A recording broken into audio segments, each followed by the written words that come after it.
굿즈로 티셔츠 한번 만들어 볼까 고민 중이신 분들 많으시죠? 근데 의외로 대부분이 너무 쉽게 생각하는 것 같아요.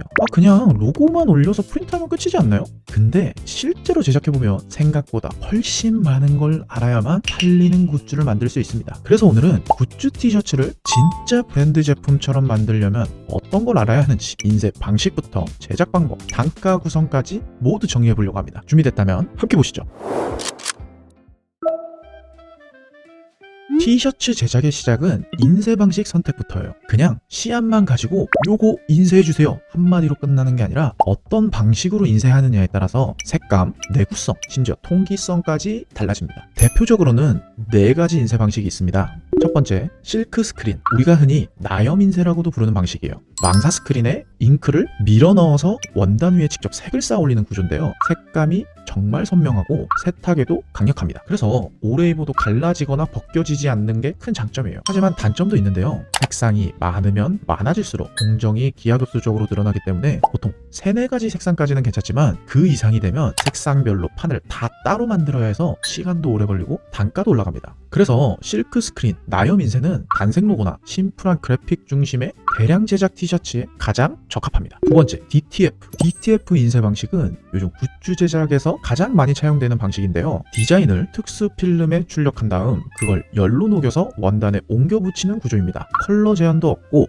복잡한 그림이나 그라데이션도 깔끔하게 표현이 됩니다. 무엇보다 한 장부터 제작이 가능하다는 게 큰 장점이죠. 하지만 이 방식 또한 단점이 있는데요. 필름이 붙은 형태다 보니 통기성이 떨어지고 얇은 코팅층이 생기기 때문에 원단의 질감이 조금 줄어듭니다. 또한 세탁을 여러 번 하게 되면 모서리가 살짝 들릴 수도 있어요. 물론 요즘에는 DTF 인쇄 방식 또한 많이 발전해서 좋은 인쇄 기계를 사용하는 곳이라면 대개 1년 내지 2년까지는 거뜬하게 입을 수 있는 티셔츠를 만들 수 있습니다. DTF 방식은 수천 장이 넘어가는 티셔츠에는 딱히 적합하진 않지만 소량 제작부터 어느 정도의 수량까지는 커버하기 아주 좋은 인쇄 방식이에요. 세 번째, 디지털 인쇄. 이건 말 그대로 프린터로 티셔츠에 직접 인쇄하는 방식입니다. 필름이나 스크린 없이 잉크를 티셔츠 위에 그대로 인쇄하는 방식입니다. 인쇄 부위가 얇고 표면이 부드럽게 나와요. 그래서 입었을 때 자연스러운 인쇄 느낌을 좋아하시는 분들에게 인기가 많습니다. 하지만 모든 디자인에 다 적합한 인쇄 방식이 아닌데요. 실사 이미지나 세부적인 그래픽은 잉크 번짐이 생길 수 있고 원단 색상에 따라 발색이 달라지기도 합니다. 또 프리코팅이라는 전처리 과정이 필요해서 장비나 작업 환경에 따라 품질 차이가 꽤 크게 날 수도 있죠. 그래서 자연스러운 프린팅 감성을 원하거나 소량 제작인데 촉감이 부드러운 티셔츠를 만들고 싶을 때 적합한 인쇄 방식입니다. 네 번째, 전사 인쇄. 마지막은 스며드는 전사 인쇄 방식인데요. 전용 용지에 시안을 프린트하고 열과 압력으로 원단에 스며들게 하는 방식이에요. 예전에는 폴리에스터 원단 전용으로 알려졌지만 요즘은 기술이 많이 발전해서 거의 모든 원단에 적용이 가능해졌습니다. 특히 스포츠 의류나 기능성 원단, 팀 티셔츠 쪽에서는 표준처럼 쓰이고 있죠. 제작 속도도 빠르고 단가도 저렴해서 이벤트용이나 한시적인 캠페인 굿즈에 적합합니다. 다만 고급 원단에서는 색이 살짝 번질 수 있고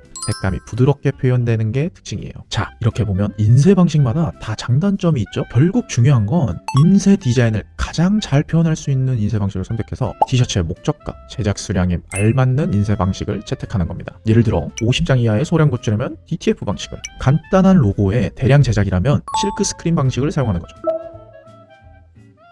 자, 인쇄만큼 중요한 또 있는데요. 바로 티셔츠 자체를 어떻게 만드냐예요. 보통 티셔츠 제작은 2가지로 나뉩니다. 첫 번째는 이미 완성된 기성 티셔츠에 인쇄만 넣는 방식. 보통 인터넷 제작 플랫폼에서 흔히 볼 수 있는 구조인데요. 빠르고 저렴하지만 단점도 명확합니다. 원단의 질감이나 핏이 이미 정해져 있어서 내 브랜드만의 느낌을 표현하기 어렵고 브랜드 라벨을 붙이려면 별도의 추가 공임이 발생하게 됩니다. 두 번째 제작 방식은 원단 선택부터 시작해서 재단, 원하는 핏감과 질감으로 직접 제작하는 방식입니다. 이 방법은 조금은 더 전문적이지만 결과물만큼 확실합니다. 특히 300장 이상 정도로 티셔츠 제작을 고려하고 있다면 저는 무조건 원단부터 선택해서 직접 티셔츠를 제작하는 걸 추천드립니다. 핏, 목둘레, 중량감, 촉감 등 내가 원하는 대로 구현할 수 있기 때문이죠. 물론 디자인 전공자나 의류 제작 경험이 없는 분들은 조금은 어려울 수도 있죠. 그래서 제가 추천하는 방법은 이미 시중에 판매 중인 티셔츠 중 내가 제작하고 싶은 티셔츠의 느낌과 흡사한 샘플을 들고 제작 공장과 협의하거나 대형 브랜드 홈페이지에 착용 컷과 사이즈 가이드를 참고해서 전달하는 방식입니다. 이렇게 하면 패턴을 직접 그리지 않아도 공장과 소통이 훨씬 수월해지죠.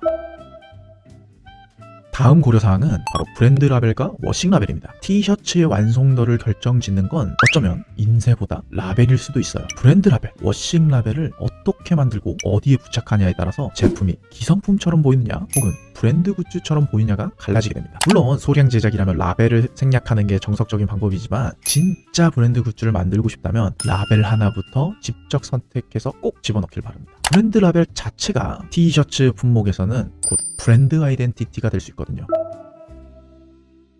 자, 그러면 어쨌든 굿즈를 제작할 때 우리가 가장 고려하는 사항인 단가에 대한 얘기를 한번 해볼까 합니다. 티셔츠의 단가를 결정하는 요소들은 단순히 인쇄 방식으로 끝나지 않는데요. 지금부터 말씀드리는 요 요소들이 티셔츠 제작의 단가를 중요하는 주된 항목들입니다. 첫 번째는 원단. 똑같은 100% 면소재 원단이더라도 흔히들 말하는 원단의 중량과 짜임새, 보통 몇 수라고도 하죠. 이러한 항목들에 따라서 티셔츠 제작 단가 자체가 현저히 달라지게 돼요. 그 다음으로 볼 수 있는 건 어떠한 인쇄 방식을 채용하느냐입니다. 단순히 보았을 때는 실크 스크린 기법이 가장 저렴할 수도 있지만 제작 수량이 몇 개 있느냐, 어떠한 인쇄 시한을 갖고 있느냐에 따라서 DTF가 더 저렴해질 수도 있고 실크 스크린 기법이 훨씬 저렴해질 수도 있어요. 그렇기 때문에 인쇄 방식을 채택할 때는 내 시한을 어떻게 잘 구현해낼 수 있는지와 실질적인 제작 수량을 따져보아야 합니다. 그 다음으로 챙겨야 할 요소는 바로 부자재에 관한 것입니다. 우리가 티셔츠를 만들 때 프린팅만 하고 끝나는 게 아니라 앞서 말씀드렸듯이 브랜드 라벨은 어떤 것을 사용할 것이냐, 워싱 라벨은 어떤 소재를 사용할 것이냐, 포장에는 어떠한 포장 패키지를 사용할 것이냐 등 다양한 부자재들이 또 들어가기 때문에 이것을 조리 있게 내 브랜드 퀄리티에 잘 맞도록 선택하는 것이 중요합니다. 이런 다양한 단가를 결정하는 요소들을 미리 파악하고 합리적으로 배치함에 따라서 여러분들의 견적서 자체가 달라지고 막상 견적을 업체에서 받았을 때 이러한 것들을 알고 있어야지 어디서 금액이 달라지는지 여러분들이 바로 이해하실 수 있습니다.